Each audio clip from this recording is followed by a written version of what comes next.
Olá concurseira. Agora vamos trabalhar com o tema a trajetória histórica das ações de preservação do patrimônio olidense.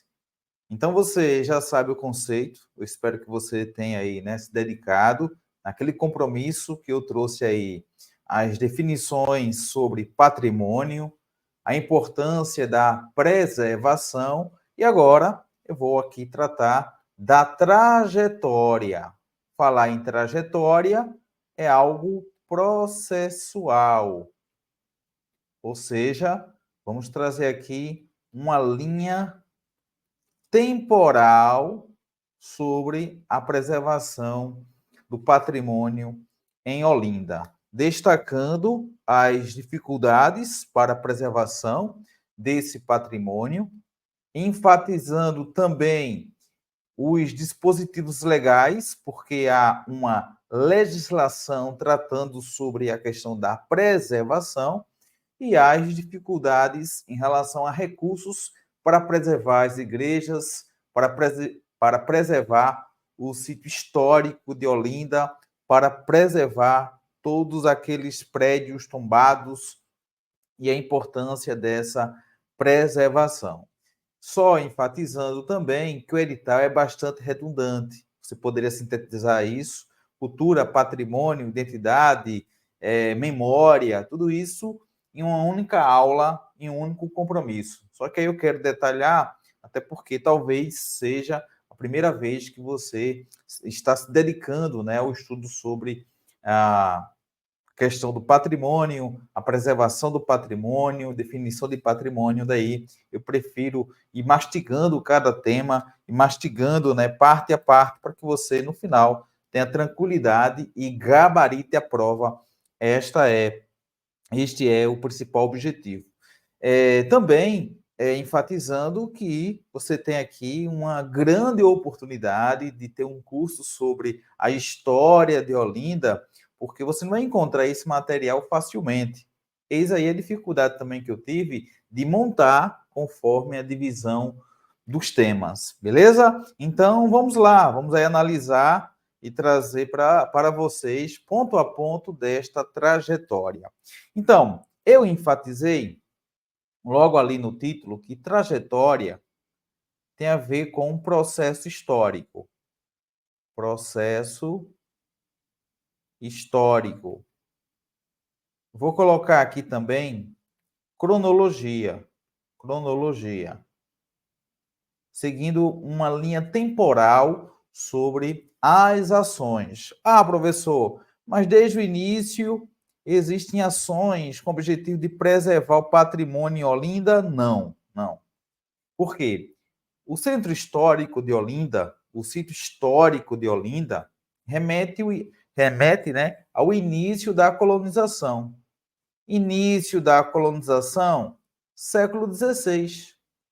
Naquele cenário de colonização, não havia um senso de cuidado, não havia uma preocupação em preservar. Até porque colonizar significa explorar os recursos minerais, explorar a mão de obra, destacando aí o tráfico negreiro. Então não há uma preocupação aqui. Veja, eu falei agora há pouco sobre a questão da preservação, não há esse cuidado, afinal, o objetivo é explorar. E o próprio ser humano, ele é classificado como objeto, como coisa. Também não existia nenhum órgão internacional, hoje existe a ONU, e aí tem um braço da ONU chamado a Unesco, que se preocupa em fazer levantamento, em fazer estudos para tombar diversos locais no mundo.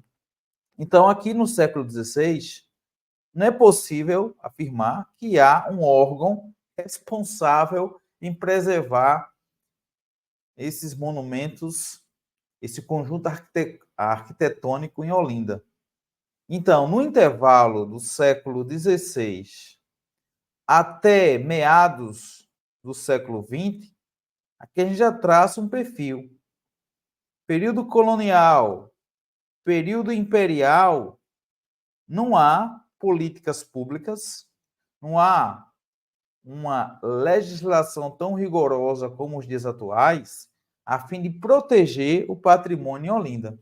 Por isso que a gente faz um salto, dá um salto e chega a 1968 em relação a Olinda, porque em relação ao Brasil já há um órgão criado com o objetivo de realizar tombamento, realizar a preservação, que eu vou falar daqui a pouquinho, no governo de Vargas. Na verdade, já tratei no compromisso anterior da importância dessa instituição. Hoje o IPAM, mas aí remonta já à década de 30 o surgimento de uma instituição com o objetivo de fazer o registro, realizar o tombamento e desenvolver aí, né, essa consciência de preservar tal arquitetura. Daí, em 1968, o conjunto arquitetônico, destacando aí o sítio histórico, urbanístico e paisagístico, foi tombado pelo IPAM. Então, em Olinda, destacando aí a trajetória de preservação, a gente destaca essa data, 1968. Ah, professor, mas o que é um tombamento? Eu falei também, em outro momento, sobre o tombamento, tá? Então, os bens tombados, e destacando mais uma vez o IPAM, o Instituto do Patrimônio Histórico e Artístico Nacional, o tombamento, pessoal, é um instrumento de reconhecimento e proteção do patrimônio cultural. Então, é um instrumento, vou colocar aqui, olha, o tombamento é um instrumento de reconhecimento, porque vai reconhecer Olinda como esse patrimônio histórico, né? E esse reconhecimento é fundamental. Veja, o IPAM é nacional, mas é a partir do registro, do tombamento, dos estudos realizados pelo IPAM, que Olinda vai se credenciar a concorrer e se tornar patrimônio mundial cultural. Então, é passo a passo. Então, o tombamento é um instrumento de reconhecimento e proteção do patrimônio. Ah, professor, então, o tombamento é esse instrumento aí legal com o objetivo de preservar o monumento. Isso. Então, ao falar sobre a trajetória histórica de preservação do patrimônio em Olinda, a gente vai destacar o tombamento. E essa ação, ou essas ações, realizadas pelo IPAM, que teve início em 1968. Então, o tombamento é esse instrumento que vai proteger o patrimônio cultural.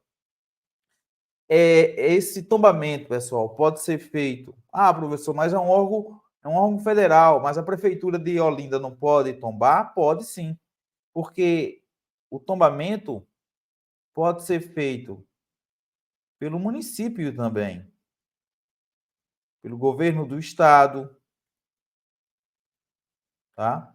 E também o governo federal, destacando o IPAM, essa ação do governo federal.